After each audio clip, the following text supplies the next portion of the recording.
So if you're a fan of the Karate Kid movies or even the show Cobra Kai, another Karate Kid movie just dropped over the weekend called Karate Kid Legends. Now this particular movie takes place a couple years after the season finale of Cobra Kai, and I also highly recommend watching the show Cobra Kai just because it's a good show. I highly recommend you guys watch the Karate Kid movie from back in 2010, the one where Jackie Chan teaches Jaden Smith how to use Kung Fu, because this movie is like a direct sequel to that movie. Now in terms of the plot, you have this character named Li Fong who moves from China all the way to New York City with his mom because she got like a job out there. He's the new kid at his new high school, and he already like gets into a fight with a new bully who honestly looks like the miniature version of Terry Silver. And he also meets this girl named Mia at a pizzeria, and they start like a romance and shit. And there's this grand tournament that Li Fong is training for because he wants to fight the bully at the end of the movie. Now if you've seen the 2010 Karate Kid, you can already see the similarities. Like the plot is literally the exact same, because in that movie you had Jaden Smith moving from Detroit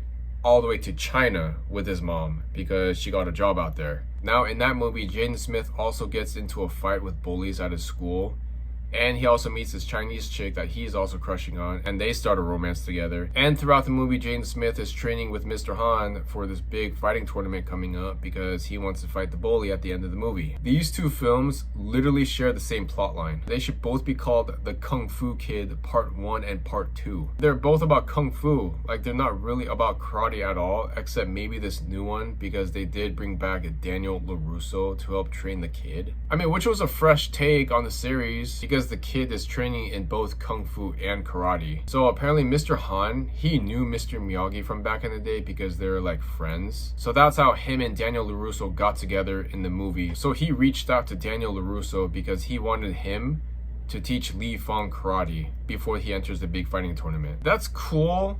You know, having the main character learn both Kung Fu and karate at the same time. And it was also cool that they brought Daniel LaRusso into this film because Cobra Kai honestly just ended, so I guess it was cool seeing him again on the big screen. But I didn't feel like Daniel LaRusso being in this film really made a big impact. I mean, yeah, it was cool that he was teaching the kid like karate so that he could use it with his Kung Fu skills.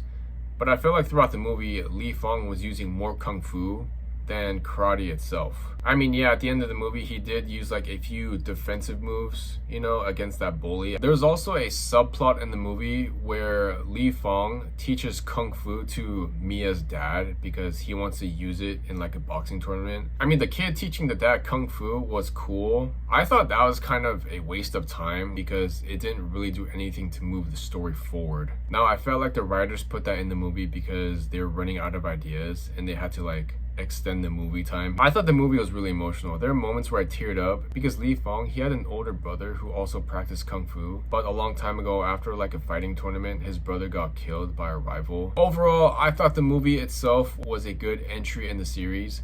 Again, if you've seen the Karate Kid from 2010, it's literally the exact same story, minus like a few minor details like having Daniel LaRusso in this movie and having the kid learning both Kung Fu and karate. I thought these were a few fresh ideas, which were pretty cool. And I thought it was pretty cool that they had Jackie Chan's character and Daniel LaRusso in the same film. Was this the best movie in the entire series?